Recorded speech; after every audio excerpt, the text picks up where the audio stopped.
Comme je dis souvent, les comités d'éthique là, qui discutent beaucoup de ces questions, l'intelligence artificielle, le big data, les nouvelles technologies, enfin, on est dans un monde où on peut dire que le comité d'éthique est le lieu aujourd'hui, l'observatoire de la perplexité contemporaine.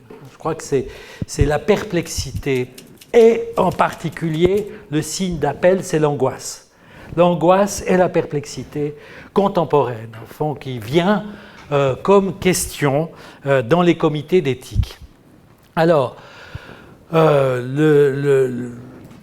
question posée du rapport au numérique, au virtuel, aux dispositifs contemporains implique peut-être de mettre en exergue d'abord une première chose, c'est que Lacan, le psychanalyste, disait « il s'agit pour le psychanalyste d'être à la hauteur de la subjectivité de son époque ». Donc, au fond, il s'agit pour moi, pour nous, d'être à la hauteur de la subjectivité de notre époque.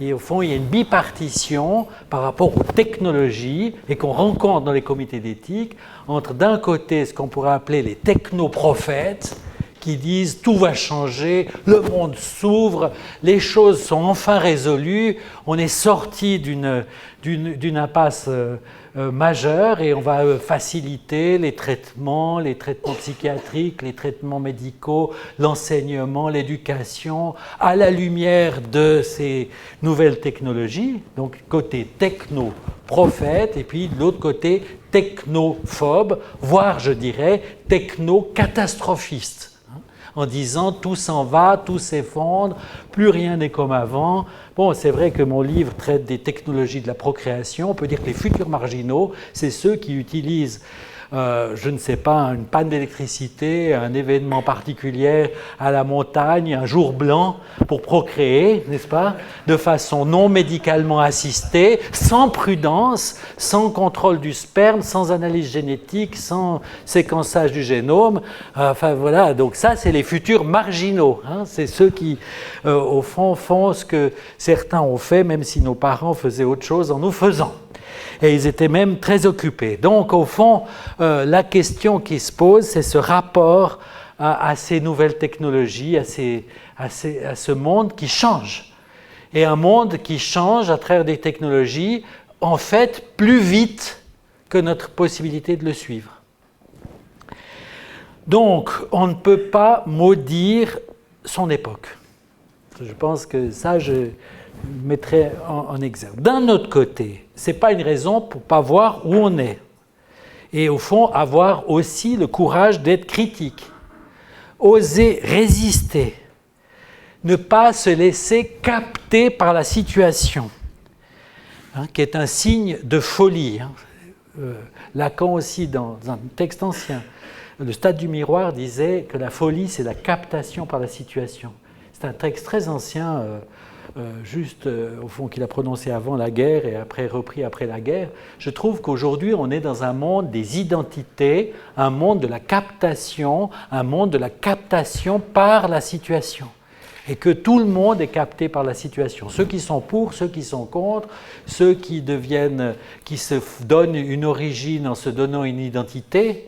Au fond, en ce moment au comité d'éthique, on est dans une phase d'audition, on entend tout, de la manif pour tous au LGBT, de l'industrie des technologies jusqu'à ceux qui militent contre les technologies. On voit que le risque, c'est que chacun finit par être capté par sa position, sa certitude ou par la situation.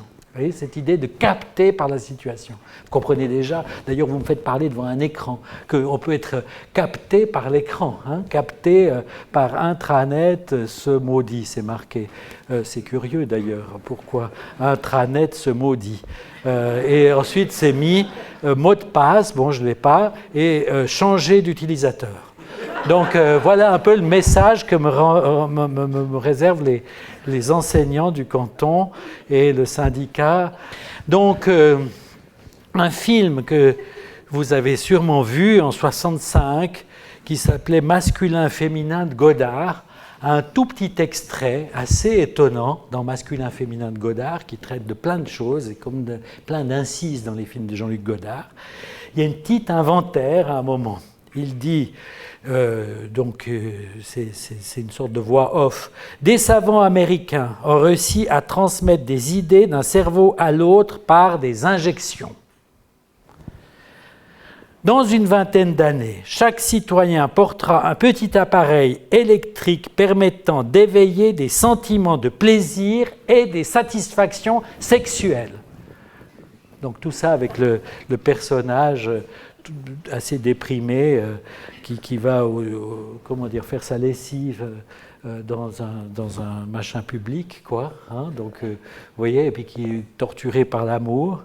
Et puis encore le dernier petit slogan, « Donnez-nous une télévision et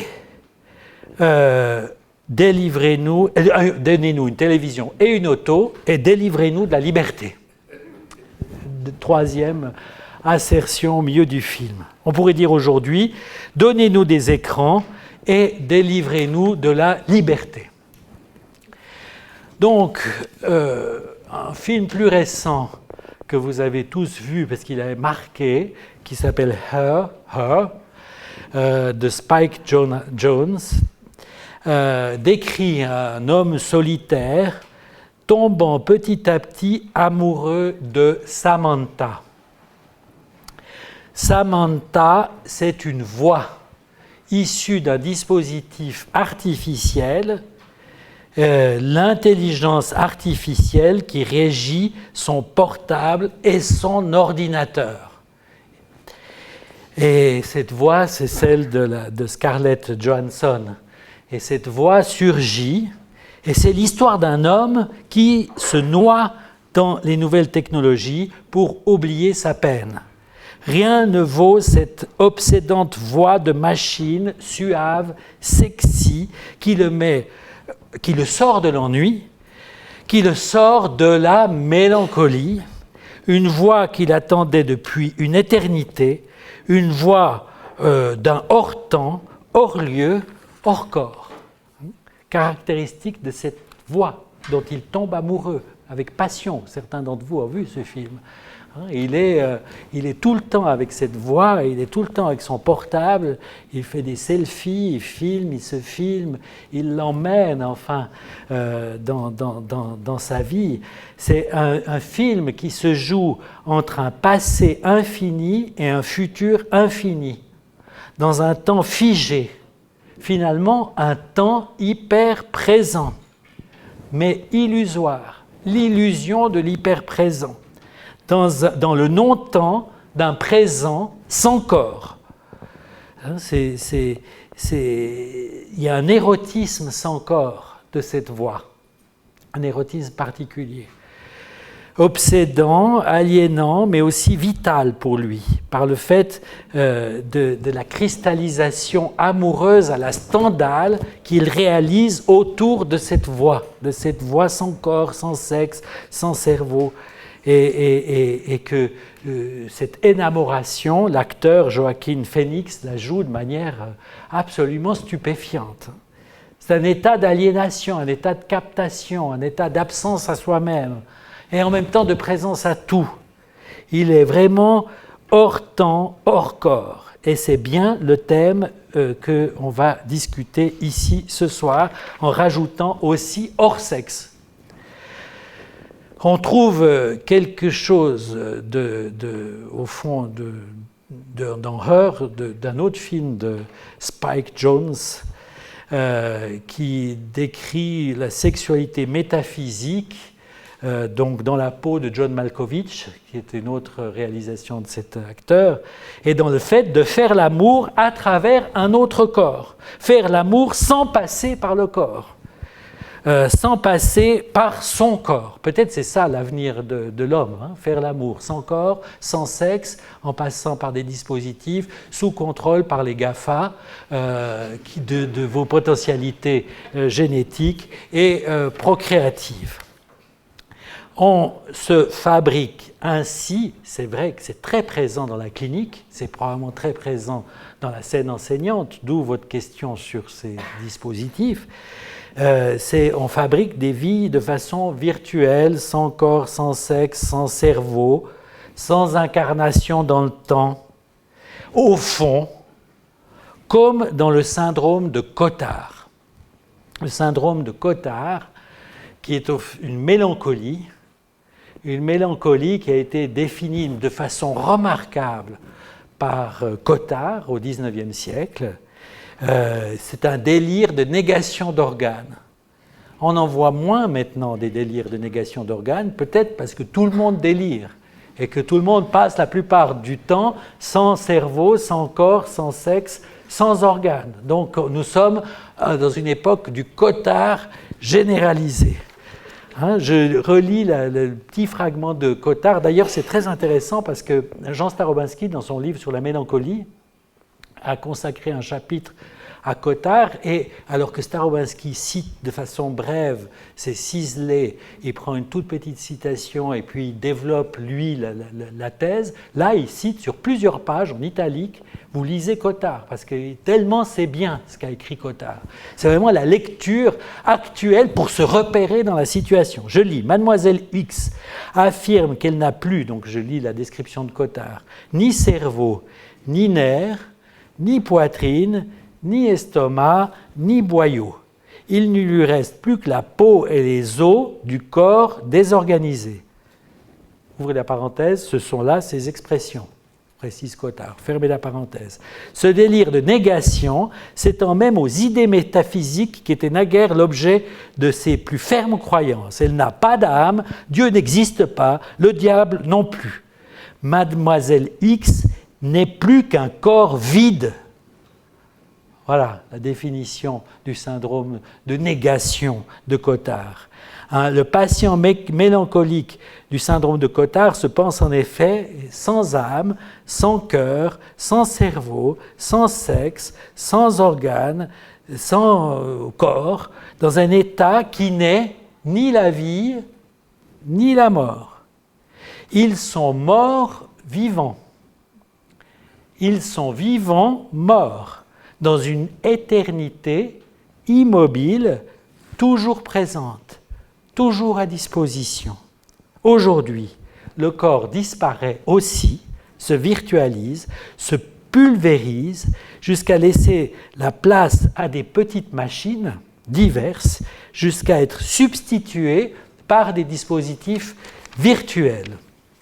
Plutôt qu'advenir au risque de l'autre, en s'aliénant à l'autre, en devenant soi par l'autre, par le langage, par le lien, par le symbolique, par le corps, par le ratage, par le moment de vérité qui est aussi la vie, y compris la vie sexuelle, le sujet contemporain se réfugie, s'aliène à son tour d'une façon nouvelle à des dispositifs technologiques, à des opérations techniques, à des artifices. Autant au point de tendre de plus en plus vers l'artificiel, qu'il sollicite pour opérer sur son corps. Je fais juste une petite parenthèse, par exemple en psychiatrie, au fond, à une époque, il y avait des grands syndromes psychiatriques, névrose, psychose, perversion, autisme, dépression, etc., mélancolie, et au fond, on cherchait de savoir à quoi correspondait, peut-être sur le plan psychopathologique, est-ce qu'il y avait la dissociation propre à la schizophrénie, des problématiques spécifiques, génétiques, biologiques, propres à l'autisme, à telle ou telle maladie. Aujourd'hui, on est en train de réinventer complètement la nosologie à partir de quelque chose qui passe directement depuis le patient, c'est-à-dire pas depuis le patient, depuis la population générale. Et Thomas Inzel a imaginé une nouvelle classification, Research Domain Criteria, qui est sortie parallèlement à la DSM-5 et qui consiste à ce qu'on nourrisse d'informations pour enfin saisir là où est le normal et là où est le pathologique. Ça veut dire qu'on prend les pulsations cardiaques, tout ça au cours du temps, le rythme respiratoire, la transpiration. Chaque matin, vous faites une photo et puis vous pouvez le répéter de votre visage. C'est analysé par des algorithmes qui disent que les yeux sont comme ça et comme ci, donc il déprime, ou bien il est angoissé, ou bien il est en colère. Enfin, on analyse les émotions. Vous photographiez tout ce que vous mangez. Vous photographiez toutes les situations, tout ça, ça part dans un big data, on analyse, on définit des endophénotypes, on mélange ça avec la génétique, avec les excrétions, avec les taux sanguins, et puis de ça, on va se dire, à partir de ces endophénotypes, pouvoir induire des nouvelles façons de considérer l'humain, à partir des données brutes, à travers des dispositifs artificiels et à des algorithmes. Jusqu'à devenir, pourquoi pas, cyborg, puisque au fond, on peut se faire l'augmenter, on peut se greffer sur des dispositifs moi j'ai reçu une fois un patient qui travaillait, bon il avait peut-être un petit problème, mais enfin, qui travaillait dans un lieu de neurosciences très, très développé, et donc lui avait le projet de se sauvegarder sur des disques durs. N'est-ce pas? Puis comme ça, il y aurait, moi, à telle date, à telle heure, et moi, à telle date, à telle heure. Et au fond, tout ça protégé, sauvegardé dans l'e-cloud. Vous êtes là, vous n'êtes plus là dans la vie, vous êtes suspendu entre le ciel et la terre, dans un truc absolument abstrait, et qui est plus vous que vous. Et si vous vous dites « qui suis-je ?» hop, vous prenez votre disquette, et puis vous mettez, et puis « qui étais-je » Bon, avec tous les risques aussi de se dire que peut-être on aurait pu vivre les choses différemment, c'était que voilà, j'aurais pu faire tel choix et tel autre, etc. Mais enfin, il avait cette idée-là de mettre tout le vivant dans la machine, quoi. C'est-à-dire qu'il y a une perspective. Aujourd'hui, les cyborgs, ils sont importants. Enfin, on va mélanger de plus en plus des dispositifs artificiels avec l'humain, avec tout un débat éthique de savoir où passe la limite entre l'humain et la machine. Est-ce qu'on peut vraiment définir cette limite? Est-ce que l'homme augmenté, comme dit le philosophe Besnier, n'est pas finalement un homme diminué? Parce que finalement, à force de se greffer sur des machines, il finit par être avec des algorithmes simplistes qui, au fond, ne permettent plus d'accéder aux contradictions qui portent l'humain. Et ça va jusqu'à donner un semblant de vie à des robots. Aujourd'hui, il y a de plus en plus des robots androïdes, n'est-ce pas? C'est-à-dire des robots qui ressemblent à l'humain. Un physicien m'avait demandé en disant « mais pourquoi il y a cette nécessité de donner une forme d'humain à des robots? Parce qu'en fait, c'est beaucoup plus simple de les laisser comme des robots. Et au fond, qu'est-ce qu'il faut en faire comme des robots? Au fond, on pourrait se dire qu'on rejoint d'une certaine manière le mythe de Pygmalion et de sa statue dont il tombe amoureux. Dans le merveilleux texte de Rousseau, le Pygmalion de Rousseau, on voit Galatée, je crois que c'est le premier à avoir dit Galatée pour la statue, lui avoir donné un nom. Galatée, donc la statue devenue vivante, se désigner et dire « moi ». Puis pointer Pygmalion et de nouveau dire « moi ». C'est, je trouve, une séquence fondamentale du Pygmalion de Rousseau. Petit texte pour musique. Qui est ce moi? Ça peut s'appliquer à l'intelligence artificielle. On fabrique du même qui est autre tout en étant soi.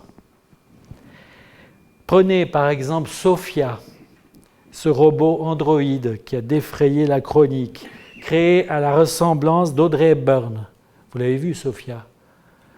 Sophia qui a été reconnue citoyenne d'Arabie Saoudite. Non, mais ça pose quand même une question. Pourquoi se reconnaître Sophia comme citoyenne d'Arabie Saoudite? En plus, c'est vraiment Audrey Hepburn, c'est une femme, et c'est une femme sans voile. Sophia a été aussi engagée pour conduire des voitures qui se conduisaient elles-mêmes, vous savez, les voitures avec des algorithmes, et qu'on la voit dans des pubs. Elle a même été invitée à l'ONU. Et si vous regardez Sophia, ONU, vous voyez un entretien d'une déléguée spéciale de l'ONU avec Sophia qui l'interroge sur l'état du monde. Et elle sort quelques phrases qui sont tout à fait préparées dans ses algorithmes. Donc Sophia, qu'est-ce que c'est? Qui c'est? C'est une femme sans organes, sans cerveau, sans sexe, une sorte d'écho au syndrome de Cotard.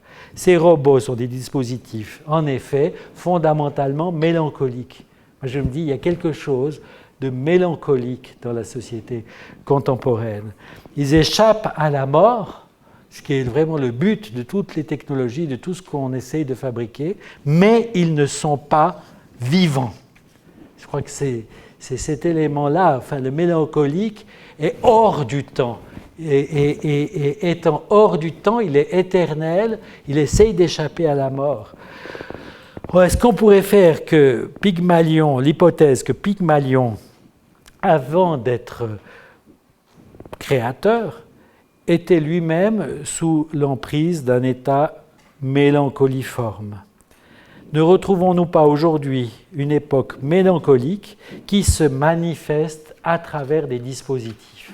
Je trouve que c'est intéressant de lire ces dispositifs à partir de la mélancolie. Les dispositifs artificiels attirent autant qu'ils inquiètent. C'est pour ça que j'utilise pour le rapport aux technologies, et là c'est les biotechnologies dans ce livre, le mot vertige. Le vertige attire et il angoisse. C'est ça le problème du vertige, c'est qu'on est près de se précipiter dans le vide. Et c'est ça qui fait peur. Et qu'il y a cette dimension, effectivement, dans toutes les technologies. Qu'on soit pour ou qu'on soit contre, on est pris dans le vertige, c'est-à-dire d'un côté on est attiré et de l'autre côté ça angoisse. Alors, qu'est-ce que c'est cette inquiétante étrangeté? Si vous voyez Sophia, pour ceux qui ne l'ont pas vu, c'est vrai que c'est étrange. C'est étrange aussi ces machines qui répondent, qui sont toujours présentes, Siri qui vous parle, l'utilisation de Siri pour les autistes, des robots pour les autistes. Hein? Il y a des travaux comme ça aujourd'hui, enfin, des robots domestiques, enfin, bon...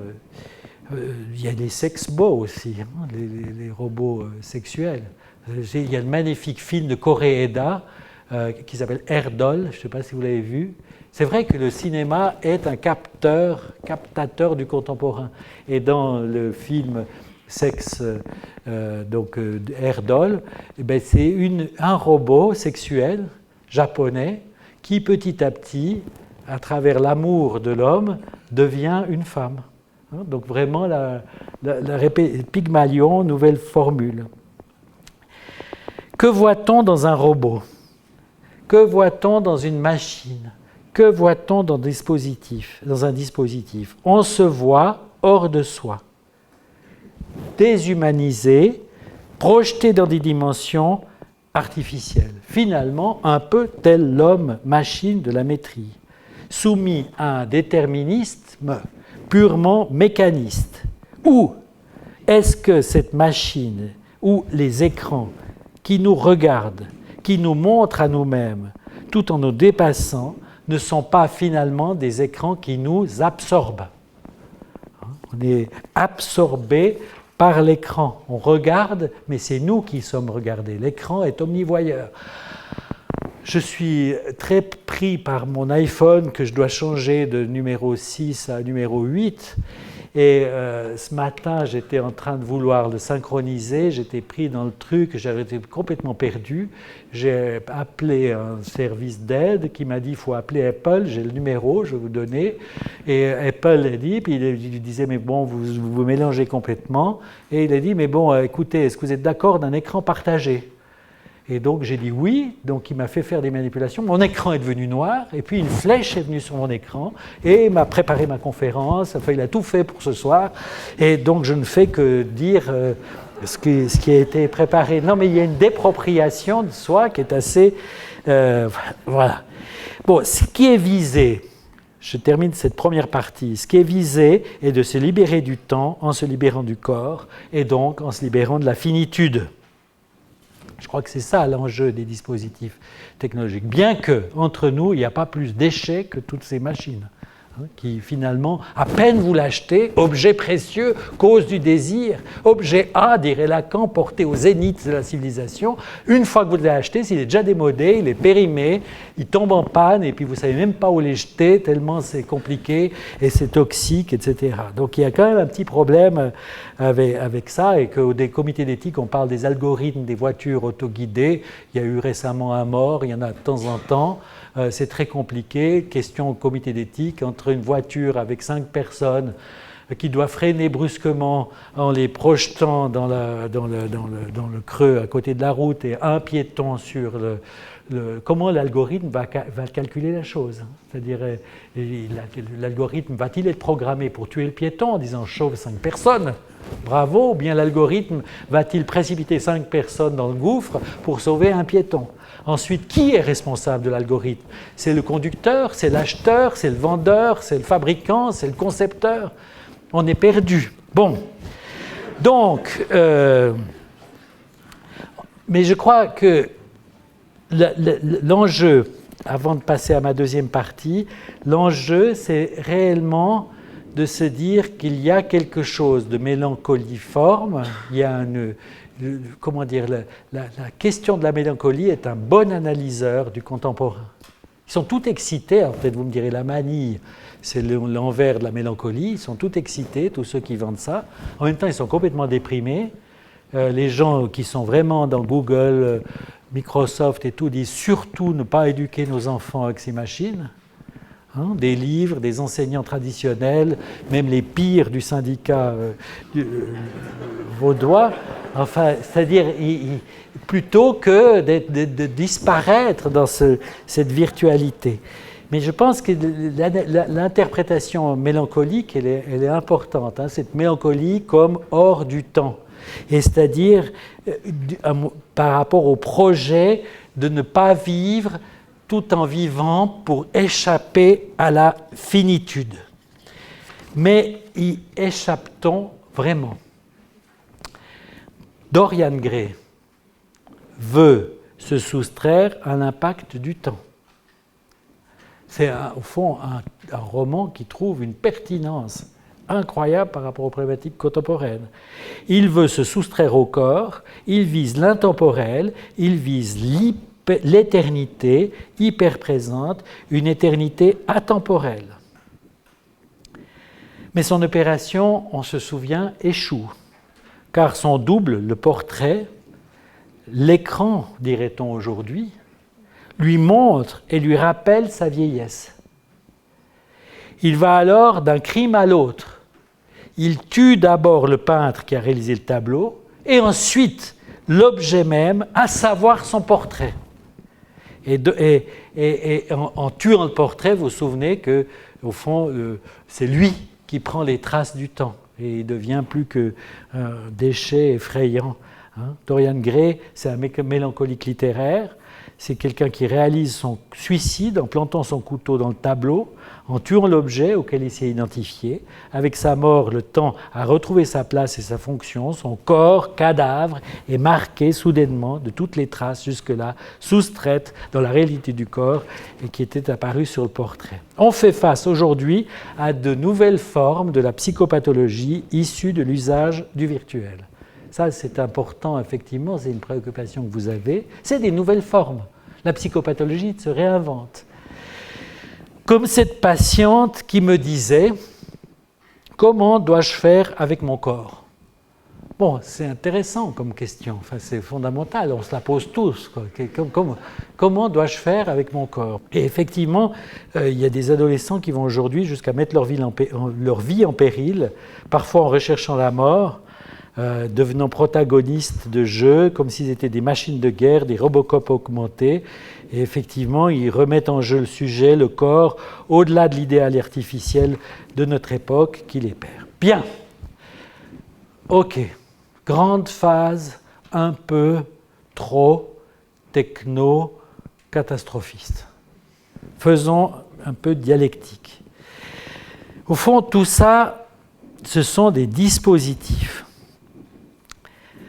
Alors, Bien sûr, ce sont des dispositifs qui permettent de se connecter au présent jusqu'à devenir hyper présent au monde, hyper présent à l'autre, à tous les autres, au point parfois de ne plus être présent à ceux qui sont là. Je pense que vous avez fait comme moi l'expérience d'être en vacances avec des adolescents qui sont sur chat, sur Internet, ces trucs. Ils sont là et peut-être si vous donnez, je sais pas, une salade avec des mozzarella et tomates, du basilic frais, ils vont faire une photo, puis l'envoyer sur des réseaux. Hein?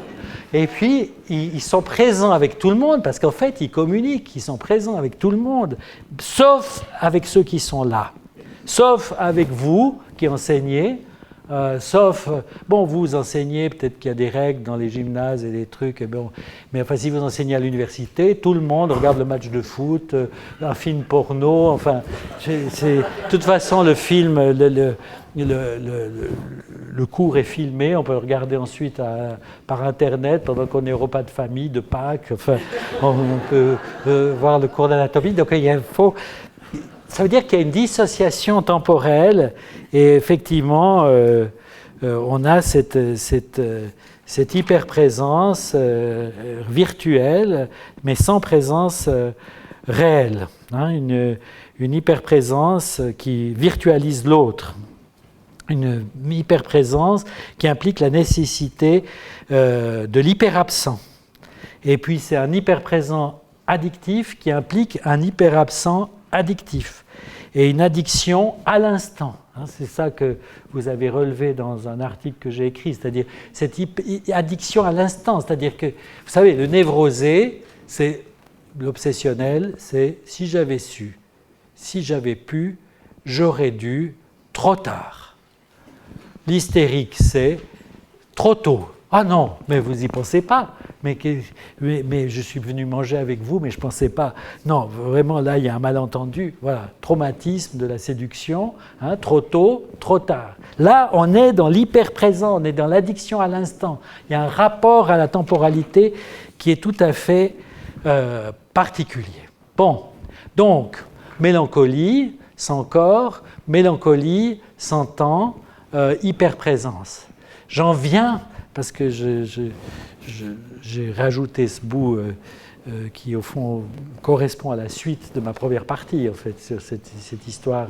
C'est aussi mélancolique, l'hyper-présence à l'instant, finalement. C'est-à-dire que qu'est-ce que ce serait un temps qui n'aurait pas de passé? On est toujours le temps du devenir, c'est le futur antérieur.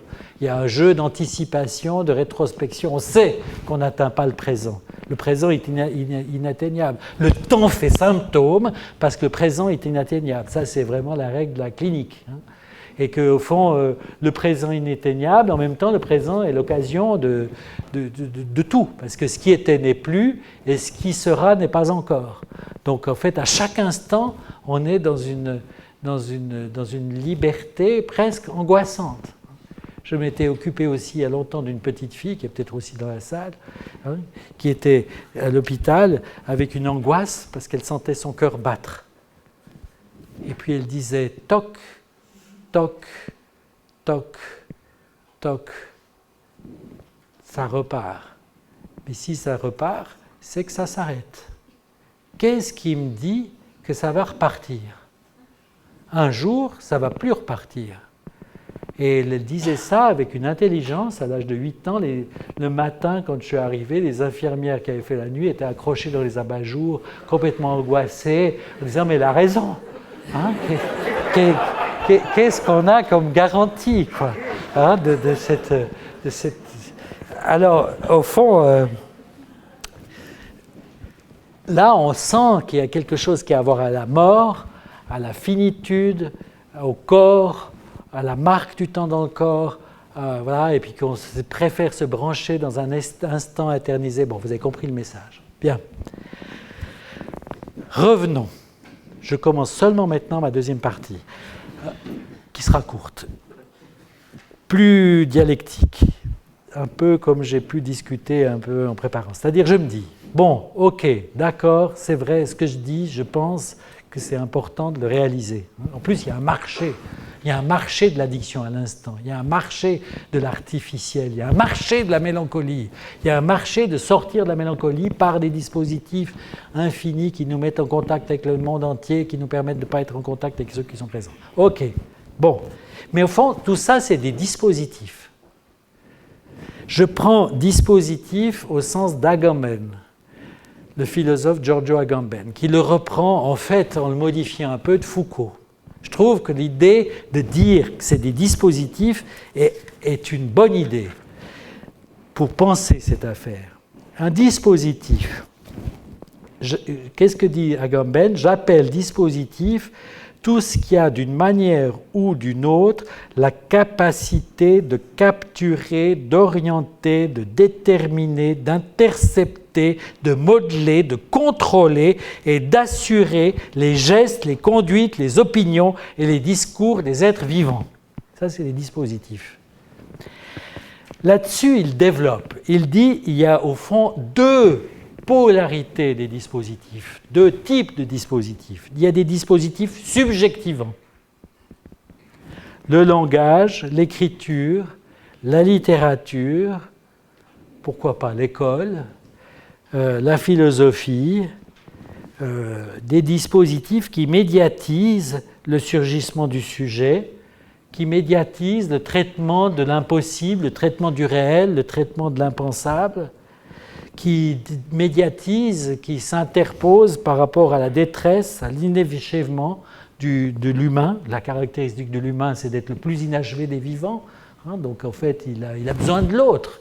Sans autre, le sujet n'advient pas. Hein. Le sujet surgit du vivant par l'opération du langage, disait Lacan. Je trouve que c'est une jolie formule. Il y a le vivant, il y a un non-sens du vivant, il y a la détresse, dont s'est beaucoup occupé effectivement entre neurosciences et psychanalyse, ce lien entre le langage et le vivant qui permet d'étudier la plasticité, hein, c'est-à-dire la rencontre, comment le langage, comment l'histoire s'inscrit dans le corps. Donc au fond, tout ça, c'est des dispositifs subjectivants qui sont nécessaires. Et puis, nous dit Agamben, il y a des dispositifs désubjectivants. Alors c'est drôle parce que lui il faisait une liste dans ce texte qui date déjà d'un certain nombre d'années que j'ai peut-être pas noté ici, mais enfin il a bien 15 ans ce texte, qu'est-ce qu'un dispositif? Et il dit le téléphone portable, en particulier, lui il fait tout un truc sur le téléphone portable qui a sculpté les corps, qui a modifié les corps. Hein. Si vous vous promenez sur les quais de gare, si vous passez votre temps comme moi dans les trains, dans les aéroports, vous voyez que toute une nouvelle, peut-être qu'il y aura une nouvelle anatomie, quoi. Hein, c'est-à-dire les humains seront complètement transformés par le fait d'être tordus. À une époque, ils étaient, comme le disait Lacan, tordus autour de leur sexe, qui leur posait problème, ça les encombrait, une jouissance qui leur était étrangère, qu'est-ce qu'il faut faire avec ça? Et puis maintenant, ils sont tordus autour de leur téléphone portable. C'est-à-dire qu'ils regardent, ils se contorsionnent, il y a bientôt une orthopédie pour effet du téléphone portable. Il y a une traumatologie, parce qu'au fond, dans les voitures, il y a un risque d'accident absolument majeur. Hein, je crois que ça va devenir recommandé de boire au volant, parce qu'on ne peut plus, on pourra plus en même temps conduire et consulter son téléphone portable. Donc, voilà. Donc, des dispositifs désubjectivants comme le téléphone portable, la télévision et son zapping infini. Voilà, il y a toutes sortes de dispositifs désubjectivants avec effectivement tout ce qui conduit à des conduites addictives. Conduite addictive où on est guéri par la substance. L'alcoolique, il est guéri par sa bouteille, le toxicomane, il est guéri, le fumeur est guéri par sa cigarette. Voilà. D'ailleurs, c'est intéressant parce que la cigarette, aujourd'hui, c'est tellement interdit que ça devient du temps. Hein, aller fumer une cigarette en dehors, c'est un moment de temps. Il y a presque une vengeance de la cigarette par rapport à l'addiction. C'est pour parler, on se retrouve en fumeur, entre fumeurs, je fume plus, bon, j'ai le téléphone portable, je dis tout ça, mais j'ai le téléphone portable, le Mac, je suis angoissé d'Apple, je dois charger mon iPhone 8, et puis j'ai arrêté de fumer. Bon, donc on est effectivement à se demander avec Agamben si nos sociétés ne sont pas prises dans des gigantesques processus de désubjectivation. Et ça, je pense que je le dis avec humour, mais c'est une question fondamentale. Et une question tout à fait inquiétante que se pose. Quelle médecine pour demain, hein? C'est quelle société pour demain? C'est la question des lois de bioéthique. Quelle société pour demain, hein? Comment va fonctionner cette société régie par le chiffre, par les dispositifs numériques, par des prédictions qui n'en sont pas, puisque toute prédiction révèle l'infini de ce qui ne peut pas être prédit. Et d'ailleurs, le séquençage du génome, qui permet maintenant d'être stocké dans des machines, pose la question de à quoi on se compare. Et qu'aujourd'hui, la question des banques de données devient fondamentale. Donc, tout traitement du réel pousse toujours plus loin le réel impossible, impensable. Mais en même temps, ça produit ce gigantesque processus de désubjectivation auquel ne répond aucune subjectivation réelle. Au fond, c'est un processus de désubjectivation caractéristique quand même, pourrait-on dire, de la condition postmoderne, certains disent hypermoderne, c'est-à-dire de la chute des grands récits du monde. La chute aussi, les changements dans le rapport à la science, comme le disait déjà Lyotard dans ce fameux livre La condition postmoderne, en 1979. Vraiment, je veux dire, c'est peut-être pas facile d'être enseignant à l'époque de la chute des grands récits. Et pas seulement enseignant de philosophie et d'histoire, ou de sciences sociales, ou de géographie, etc., mais aussi enseignant de sciences, puisqu'en fait, il y a un changement aujourd'hui dans le rapport à la science. Le rapport à la science qui était, au fond, qui a été un récit, disait Lyotard, très intéressant de relire ce texte, un récit d'émancipation, effectivement, échappé à la précarité du monde, un récit spéculatif, et le XXe siècle a mis à mal ces deux récits. Le critère d'efficacité étant devenu déterminant et prenant le dessus sur les critères de la vérité. C'est un auteur qui s'appelle Olivier Rey, j'ai terminé sous peu, Olivier Rey qui a écrit des livres très intéressants sur la question du numérique, du chiffre, du nombre. Je vous recommande pour ceux qui s'intéressent à ces questions, les livres d'Olivier Rey. C'est-à-dire cette idée que, au fond, ce qui est le registre auquel on mesure notre action, c'est l'efficacité, plutôt que la vérité. Bon, c'est un sacré glissement dans le monde, qui mérite une réflexion majeure et qui peut impliquer certaines résistances, y compris dans les dispositifs très subjectivants que sont l'enseignement, l'école publique, l'instruction publique. Comme le dit Olivier Rey, quelque chose est pourri au royaume de la postmodernité. J'aime bien cette... Alors, il existe de nombreux symptômes de cette situation. Un des symptômes, c'est l'assombrissement de l'imaginaire, parce qu'en fait, derrière toute cette exploitation euphorique des possibles efficaces tournés vers demain, il y a un imaginaire très catastrophiste, d'effondrement, d'assombrissement, un changement de rapport au temps, comme le montre Hartmut Rosa, son fameux travail sur l'accélération, ce descendant de l'école de Francfort, Rosa, sur l'accélération, qui est un livre assez étonnant, parce qu'au fond, il amène à faire l'hypothèse que le temps sera la denrée la plus rare. La pénurie, ce n'est pas le pétrole, ce n'est pas l'électricité, c'est le temps. Vous voyez, à force d'être hyper présent dans l'efficacité, dans la mesure et dans le chiffre, on est dans une situation où ce qui va nous manquer, ce qui manque à celui qui est pris comme moi dans l'iPhone, les trucs, arriver, se connecter, répondre tout de suite. L'angoisse des histoires d'amour sur Internet, c'est effrayant. Parce que si votre téléphone tombe dans l'eau, vous ne répondez plus au WhatsApp, et puis finalement, toute non-réponse est une réponse. Et que finalement, vous... Bon, bref. Donc, plein d'adolescents sont là, mais comment interpréter cette non-réponse? Et puis ça fait déjà plusieurs jours, puis j'ai renvoyé un message, puis j'ai envoyé un mail, puis j'ai mis une photo, puis j'ai truc sur Instagram, et puis le truc, et puis sur Facebook. En même temps, il sert à fournir des données pour faire nommer Trump.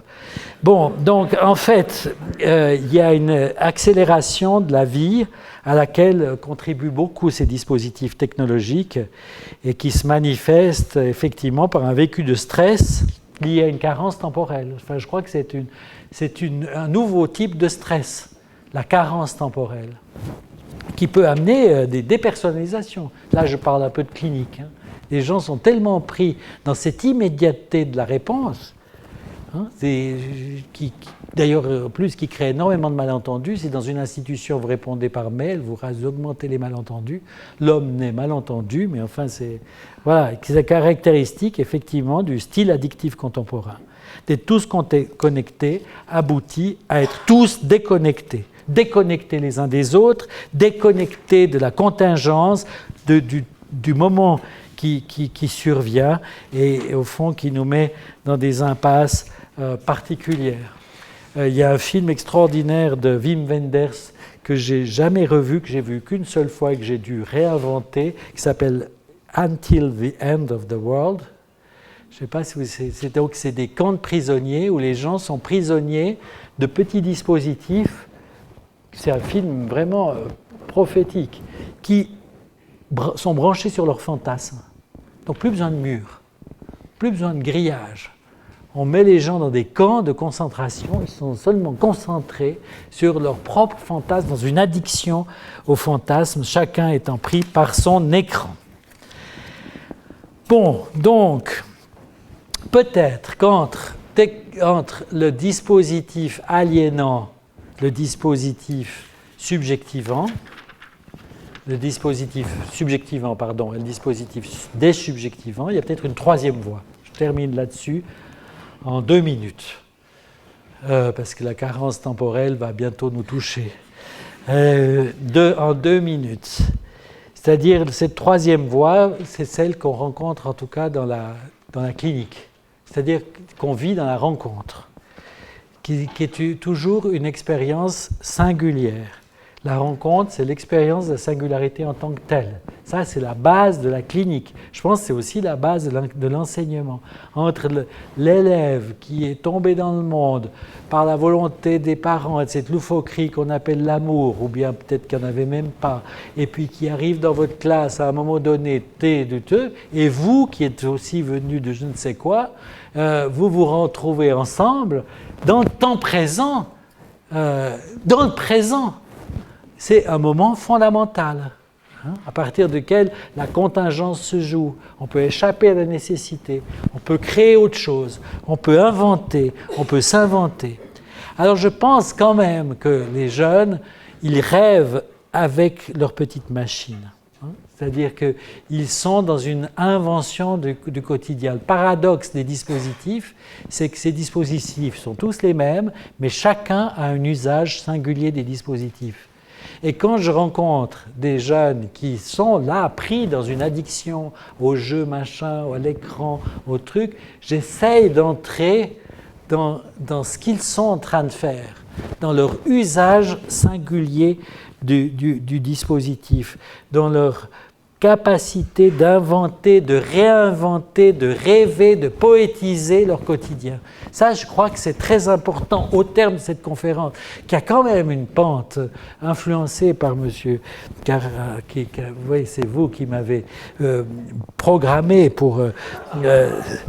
non, mais je pense que comment dialectiser en disant il y a peut-être aussi des nouveaux types d'inventions du quotidien. C'est-à-dire qu'est-ce qu'ils sont en train de fabriquer. Ils fabriquent peut-être des choses tout à fait différentes de ce que les GAFA prévoient. Il y a un monde... Michel de Certeau était un psychanalyste issu du monde jésuite qui était avec Lacan. Il avait écrit un livre anthropologique qui s'appelle « L'invention du quotidien », qui sont 2 petits volumes qui sont extraordinaires parce qu'ils montraient comment les gens rêvaient dans les supermarchés. C'était à l'époque en plein de la société de consommation. hein, et qu'avec des pop-corn ou des trucs pour le petit déjeuner, là, machin, vous pouvez des flocons, des trucs, vous pouvez rêver, quoi. Le nom vous fait rêver. Il avait fait cette étude anthropologique de comment les gens rêvent avec ce qu'on leur propose, et que c'était un autre message que la dramatisation de la société de consommation. Et que là, je pense qu'il faut s'intéresser à la façon dont les jeunes font un usage des dispositifs. Je crois que c'est très, très intéressant. Peut-être ça les aide à se libérer des dispositifs. Quel usage ils en font? Quelle confiance? Leur faire confiance, quoi. C'est-à-dire de donner cette possibilité, hein, de s'ouvrir à l'usage particulier du dispositif. À chacun son usage du dispositif. J'écris un livre, à chacun son cerveau. On pourrait dire à chacun son dispositif, comme le cerveau. Le cerveau, il est semblable, mais en même temps, il devient différent. Il est unique, différent et irremplaçable. Un dispositif, par l'usage du consommateur, devient unique, différent et irremplaçable.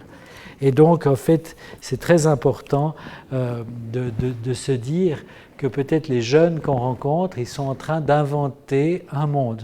Ils sont en train de s'inventer aussi. Et ils s'inventent à partir des dispositifs. Peut-être c'est le pari des enseignants de l'école, des cliniciens, c'est de se dire, bon, plutôt que d'être dans ce scénario d'aliénation et de disparition mélancolique, comment remettre en jeu la vie? Comme le disait Valérie, qu'est-ce que vous faites aujourd'hui? Je m'invente. C'est ça le rapport au temps présent. Hein? Dans le temps présent, on s'invente. Et ça, c'est quelque chose où c'est important de suivre l'invention de chacun à travers, au fond, le fait que peut-être ils sont en train, peut-être que peut-on se réinventer avec eux, à travers eux, malgré ça, malgré tout ça. Bon, voilà.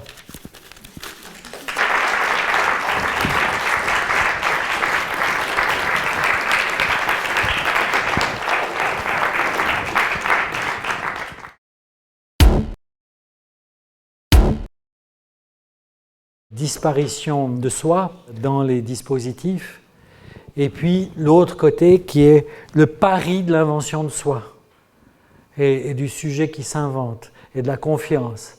Et comment il peut être mis en jeu? Je crois que c'est un peu la question c'est-à-dire que si je prends mon addict aux jeux vidéo, il y a une partie où il faut que je m'intéresse à ce qu'il est en train de faire, quoi. C'est-à-dire qu'est-ce qu'il est en train, quel est son usage de ces jeux de rôle virtuels, comment ça lui parle, de quoi ça le prive, d'aller jusqu'au jeu, et ensuite de le subvertir, quoi.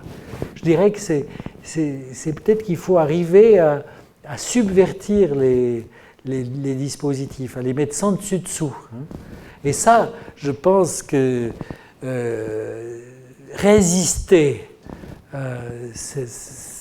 il y a un côté réactionnaire, enfin, je ne sais pas, réagir, enfin, il faudrait bien revoir les mots, enfin, il y a plein de professeurs ici, donc je vous laisse traduire, mais, et puis en même temps subvertir, c'est-à-dire mettre sans dessus-dessous. Et j'ai l'impression que chacun, dans cet usage, enfin, c'est un monde nouveau qui s'invente, dont une part est virtuelle, et au fond, où se rejouent peut-être les mêmes tragédies. Vous avez vu que finalement, Pygmalion, Prométhée, tout ça nous est utile, à la limite, pour saisir Dorian Gray, enfin, la portée de ces dispositifs. En même temps, comment sortir... Enfin, quelle est la question bon, je parle comme clinicien, j'arrête de me mettre à la place des enseignants, mais comme clinicien, quand quelqu'un vient avec une addiction aux écrans et jusqu'à perdre du poids, perdre la raison, perdre toute relation et ne plus être en contact avec personne, désubjectivé, avec plus qu'une sexualité virtuelle, tout ça, ben, comment on va trouver le point de rencontre pour se dire que ce drame subjectif qui est en train de se jouer là, il est très important à saisir, quoi. Pas le voir seulement par rapport au dispositif, mais par rapport au point d'accroche du sujet sur le dispositif. Est-ce que j'arrive à dire ça correctement? Vous voyez ce que je veux dire? C'est-à-dire, parfois, ça dépend sur quoi on focalise. Si on focalise sur les dispositifs, le GAFA, le Big Data, le truc, on est complètement désubjectivé à son tour. Si on se dit, comment un enfant, un adolescent, quel est son point d'accroche? À quoi il s'est accroché? Quel est le point d'ombilique? Qu'est-ce qu'il cherche? Au fond, les enfants, on peut leur faire confiance, c'est des chercheurs. Les adolescents, c'est aussi des chercheurs, parce qu'ils revisitent leur propre enfance. Ils cherchent quelque chose dans ce truc. Bien sûr, on peut se dire ils sont piégés, ils sont aliénés, ils sont instruments du marché. Hein, mais en même temps, on peut se dire non, mais ils cherchent quelque chose de très noble dans cette affaire. Finalement, Dorian Gray aussi cherchait quelque chose dans le fait de faire ce contrat diabolique avec le tableau et le peintre, n'est-ce pas? Donc, comment? Alors, pour un clinicien, ça me paraît simple. Hein. On reçoit quelqu'un, il est pris dans cette aliénation au dispositif. On dit, bon, ok, tout ça c'est du bruit, et puis on cherche le point de subjectivité.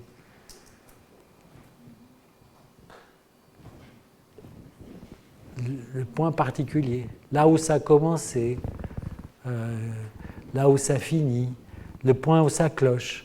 Vous voyez, c'est-à-dire il y a de cause que ce qui cloche. Il n'y a de cause chez l'humain que ce qui cloche. Il y a toujours quelque chose qui cloche. Il n'y a pas de raison que ça ne cloche pas avec les dispositifs. Une fois que vous avez trouvé ce qui cloche, vous êtes sur le même terrain. Vous voyez ?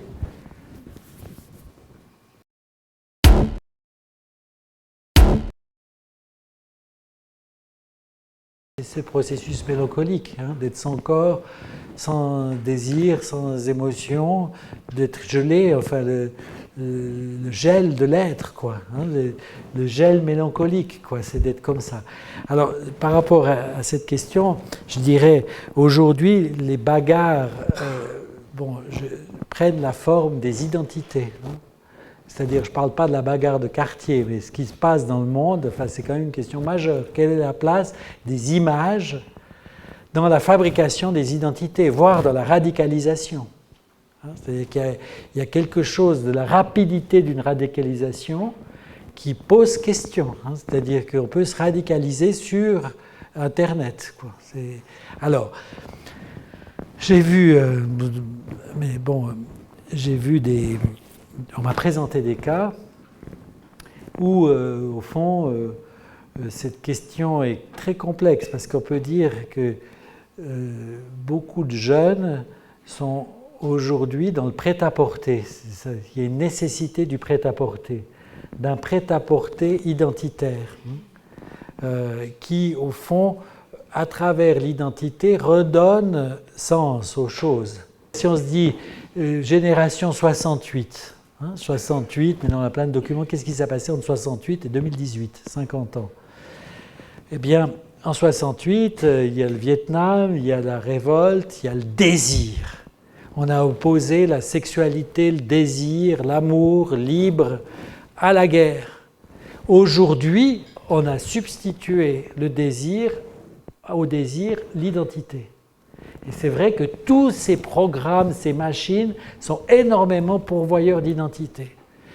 Et si l'État veut traiter le malaise contemporain en proposant des identités, mais qui seraient des identités raisonnables, ça, on ne va pas s'en sortir. Il faut remettre en jeu quelque chose de la quête, de la recherche, d'un désir qui est présent. Je crois qu'aujourd'hui, on est dans le monde des identités et de la jouissance, c'est-à-dire de l'au-delà du principe de plaisir. La jouissance mortifère, la pulsion de mort. Identité et pulsion de mort. Et on détruit tout avec ça. Le fascisme, l'antisémitisme, le racisme, etc. Et puis, finalement, opposer des identités à d'autres identités, ça ne permettra pas de s'en sortir. Donc il faut arriver à rencontrer ces sujets, ces jeunes, enfin c'est aussi la difficulté des psychiatres, des pédopsychiatres, des psychanalystes qui reçoivent ces jeunes et qui essayent de les sortir on ne va pas les sortir de la radicalité offerte par une identité, par une autre identité. Il faut retrouver ce point de détresse, ce point où les choses peuvent avoir un sens. Et c'est peut-être pas facile de créer du sens par-delà les identités. Freud disait le diable est dans l'identité. Et au fond, aujourd'hui, il faut retrouver... et c'est vrai que les dispositifs sont souvent aliénants par la proposition d'identité prête à porter. Déshistoricisant. Il faut retrouver l'histoire, il faut retrouver le sens, il faut retrouver le désir. Bon, c'est démodé le désir, je suis d'accord, mais quand même, c'est le désir et le plaisir qui font barrage à la jouissance. À la jouissance, c'est le terme qu'utilise Lacan, le côté morbide, l'excès, le truc à mort, quoi. Et au fond, comment l'école peut aussi, comment dire, saisir l'impasse de certains jeunes pour retourner, subversir. Il faut subvertir, mettre sans dessus-dessous l'impasse pour ouvrir le champ des possibles. Enfin, je parle comme clinicien, je vous écoute. Comme clinicien, c'est quand même très possible de faire ce que je dis. Parce que si les gens viennent dans une consultation, ils sont déboussolés, ils ont un point où ça ne fonctionne plus. Ils vivent l'impossible à supporter. Donc ma place est nettement plus facile que la vôtre, qui avait un groupe classe. J'aimerais pas être à votre place.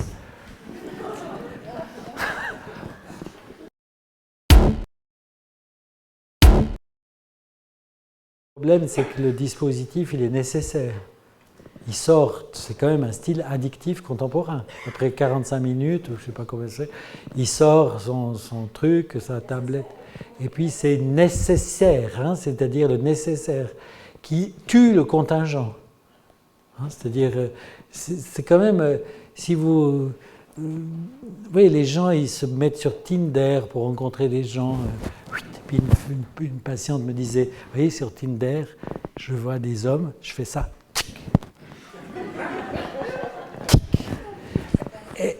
Ouais, mais du coup, ça m'a permis de saisir quelque chose, vous voyez, c'est-à-dire, qu'est-ce que c'était, c'est de balayer ce type et l'envoyer dans les clouds. Donc, ça veut dire que là, il y a un dispositif nécessaire. Je suis seul, j'aimerais avoir une rencontre, j'aimerais que cette rencontre soit significative.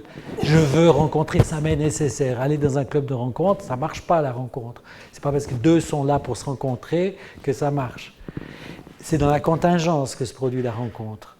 Alors la question, c'est comment créer la contingence. Vous voyez, si on oppose la nécessité, parce que là, vous avez des addicts en nécessité. Alors après, il faudrait rentrer vous-même dans les systèmes Internet, et puis ils sortent le truc, et puis ils vous voient vous. Et ensuite, ils rentrent chez eux, ils prennent leur iPhone, ils tapent intranet ce maudit, changer d'utilisateur, hop, c'est de nouveau vous, quoi. Hein? Dans la tête de Malkovich, quoi. Hein? Il rentre chez lui, les parents ont votre tête, les deux. Non, c'est-à-dire les surprendre, quoi. C'est ça, il y a quelque chose. C'est-à-dire qu'il faut remettre en jeu la contingence. Alors, c'est pas simple. Je vois, par exemple, les gens, ils veulent rencontrer, ils se mettent sur Tinder, ils viennent dans les séances. Après, ils disent, oui, après, je suis angoissé, j'ai un rendez-vous Tinder. Voilà, donc... bon. Après... Comment ça s'est passé? Donc, c'est désespérant. En même temps, peut-être que c'est parce que les gens ratent le train, qu'ils sont sur le quai de gare, qu'il y a une suppression des trains, qui sont assis, on m'a même supprimé les bancs sur les quais de gare, mais enfin, qu'il y ait au fond... Voilà. Mais le problème, c'est que si vous voyez sur le quai de gare, tout le monde est sur son écran. Hein? Dans le tram, tout le monde, moi qui ai fait, parce que donc je fais des confidences, j'étais prof au CHUV avant, après j'étais prof au HUG à Genève, mais j'ai continué à habiter Lausanne, donc j'ai pris le train pendant 10 ans, et le tram 12 blues. Et alors j'ai pris ces instruments, après j'ai eu le 18, bon c'était mieux, mais enfin, donc... tout le monde, personne n'est disponible. Et même quand vous dites à quelqu'un est-ce que c'est bien par là qu'il faut passer, il doit se débrancher. Alors, je veux dire, c'est vrai que les maladies mentales actuelles sont des miroirs, les miroirs du contemporain. C'est-à-dire, qu'est-ce que c'est? Les déficits d'attention. Toutes les machines qu'on vend, c'est des trucs à zapper. Ça donne déficit d'attention. Je ne dis pas que c'est la cause, hein. Je dis que c'est en miroir. Si on faisait l'histoire des choses. En hyperactivité, on présente que des présidents hyperactifs, des hyperprésidents. À une époque, il y avait comme ça en France. Voilà, donc l'autisme qui envahit complètement la scène médiatique, à une époque où tout le monde est capté sur ses écrans avec des trucs et personne ne s'entend si vous parlez à quelqu'un. Maintenant, en plus, ils ont des petites oreillettes, on ne les voit même pas s'ils ont les cheveux frisés comme vous, on ne sait même pas. De temps en temps, on est rassurés parce qu'il y a un fil qui indique qu'ils ne sont pas là. Donc, comment créer la contingence, vous voyez? Comment surprendre? Comment réaliser quelque chose qui les intéresse? Créer un décalage. C'est ça qui est important, c'est créer un décalage. Moi, j'aime, par exemple, Sartre dans L'idiot de la famille, et il parle il y avait toutes les raisons de devenir idiot, Flaubert. Et qu'est-ce qui s'est passé pour qu'il ne soit pas devenu idiot? Il est magnifique, les volumes de Sartre sur l'idiot de la famille, c'est-à-dire c'est ces petits décalages. Comment produire des petits décalages? C'est vrai que si on va un discours pris dans les écrans, excusez-moi, versus un discours contre les écrans et les dispositifs, on entre dans un truc...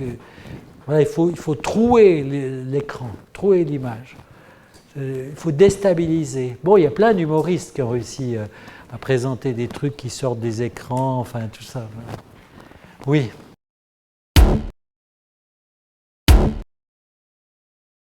C'est pour ça que j'ai mis l'addiction à l'instant, parce qu'au fond, les gens ils sont intéressés à d'où je viens et où je vais.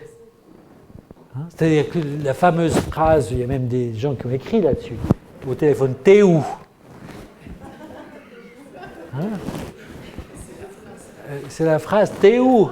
Et la personne dit nulle part. Enfin, je suis où? Je suis à côté de mon téléphone. T'es où? T'es où? T'es qui? Peut-être c'est bien de dire t'es qui. Voilà. Alors c'est vrai que ce côté d'avoir cette difficulté d'où mon idée d'hyper-présent. Vous voyez, cette difficulté d'avoir un passé, parce qu'on est complètement capté par le présent. Il y a quand même, pour des profs comme vous, il y a quand même une contradiction intéressante, très forte. C'est-à-dire, le truc le plus inaccessible, c'est le présent. Et dans la vie, d'être au présent, c'est vraiment presque infaisable. Or, c'est engouffré dans cette affaire des dispositifs qui rendent hyper présents. Et donc hyper absents. Mais au fond, il y a peut-être là un recouvrement enfin, de la question du malaise par rapport au présent. Hein. Peut-être qu'il faut donner plus que des cours sur le temps. Faire des leçons comme les séances de Lacan. Temps imprévisible, séance temps court. Bon, j'ai déjà assez dit. Restons-en là. Hein? Non, mais c'est-à-dire le maniement du temps, quoi. C'est-à-dire il y a quelque chose. Et moi, je pense qu'il y a une créativité. C'est-à-dire faire des assises sur le numérique à l'école catastrophiste, je pense que ça ne va pas. Il faut essayer de trouver comment rétablir la question de l'énigme de l'instant où le sujet se constitue comme différent. Et ça, ils le savent bien, les adolescents, que l'instant, il est terrible. Donc, énigmatique. Et puis, la contingence.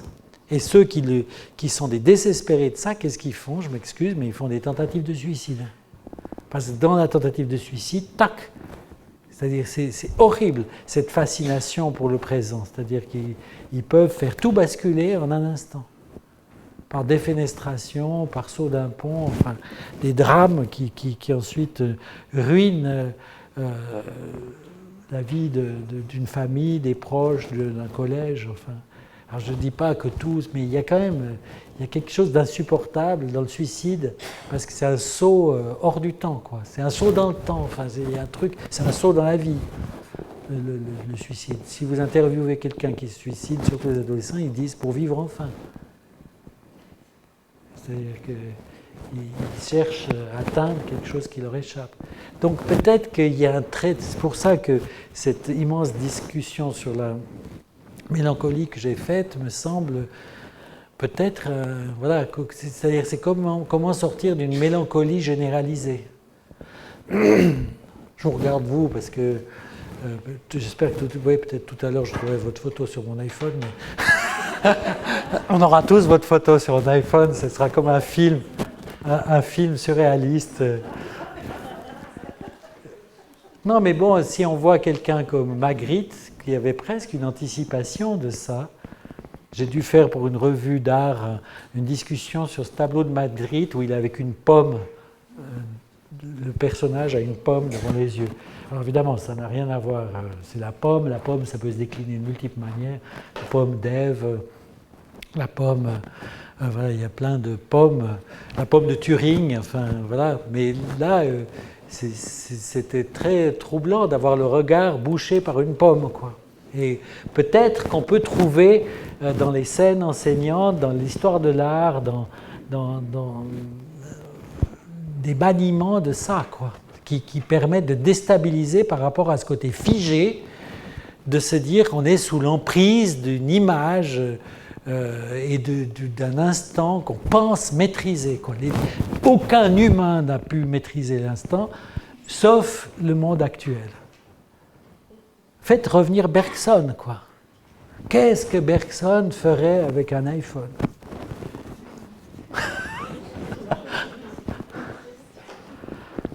Bon. Non, mais c'est-à-dire, je dis sérieusement, je fais un peu. C'est-à-dire, si vous vous dites, on est dans une époque des identités captatrices, un peu mélancoliques, de désubjectivation, avec le refus de la rencontre, le refus de l'autre, le refus du temps, comment réintroduire le registre de l'autre, de la contingence, de la rencontre, de la surprise, de l'étonnement. Et tous ces jeunes, ils se sont accrochés par désespoir dans ces dispositifs, à mon avis. Puis ils sont dans un système de jouissance, et puis après on leur dit c'est interdit, ben, ça veut dire, bon, au moins on leur permet de s'y plonger encore plus. Si on dit c'est permis, ben, on les dit on s'en fout, tu te noies, ça nous est égal. Enfin, c'est super compliqué d'arriver à trouer, recréer le registre de la contingence. Mais c'est vrai que la jeune femme qui disait, vous comprenez, j'ai dit, mais vous faites quoi? Elle dit, je fais ça. Après, c'est déjà sur la position de la féminité, de la sexualité, de la lutte entre les sexes, c'est quand même... Puis maintenant, quand elle a quelque chose à me dire de particulier, elle me dit, bon... C'est-à-dire que c'est devenu un code entre nous, quoi. Hein, pour expliquer certaines formes de ces impasses. Il faut réintroduire l'humour, voilà.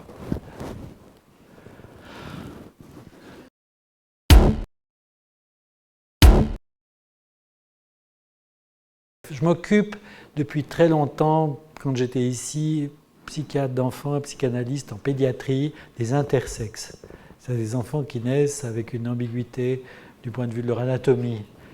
Et puis, je me suis occupé d'un très grand nombre de patients, donc je suis entré. Voilà. Après, on a bloqué les opérations précoces, donc il y a un contact entre les intersexes et les trans. Du coup, j'ai commencé à recevoir des transgenres, des adolescents, même des enfants qui veulent changer de genre. Au début, quand je les ai rencontrés, ils étaient tous avec un vocabulaire particulier, très particulier. C'était des histoires, au fond, transgenre, on peut dire c'est un truc new-yorkais, branché, postmoderne, chute des grands récits anatomiques. Hein. Et puis, bon, mais c'était des enfants qui venaient de la montagne, d'un petit village qui avait été pas là. Et petit à petit, avec Internet, ces jeunes qui ont un malaise dans le genre arrivent avec un discours préfabriqué, d'identité. Ils disent tous la même chose. Et ça, je me suis demandé aussi en quoi, parce qu'ils sont hyper renseignés, ils connaissent tous les sites et tout, ils adoptent ce code, si vous voulez. Alors, je ne dis pas qu'ils ne sont pas des trans, hein, mais au fond, il y a une sorte d'épidémie de malaise dans le genre, qu'on peut se demander aussi comment ils se prennent ou pas dans une sorte de rapport de fascination à une altérité qui leur donnerait la réponse à tous leurs soucis en étant autres. En changeant de genre, ils se donnent une origine, ils se donnent un prénom, ils se donnent une identité, ils se donnent une sexualité. Et ils peuvent toujours rêver que de l'autre côté de la rive, le monde est meilleur, quoi.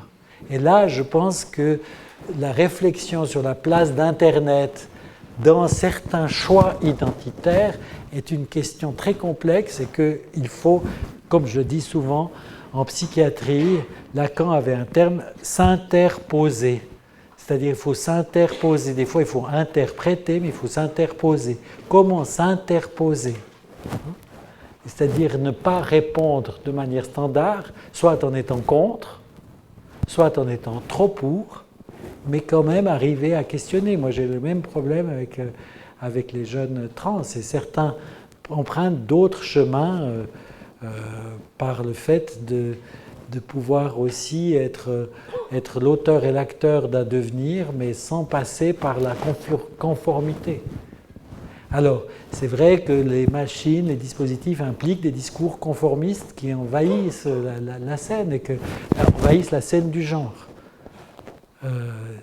Pour moi, chacun se situe à sa manière par rapport à une différence des sexes qui n'est ni dans le cerveau, ni dans les chromosomes, ni dans la morphologie, ni même dans le genre. Et chacun bricole.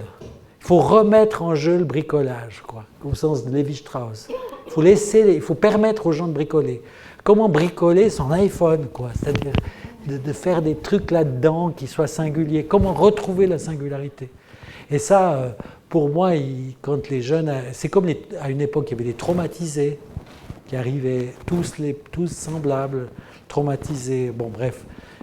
Et là, aujourd'hui, c'est vrai que c'est des pourvoyeurs d'identité qui sont des identités qui enlèvent l'identité.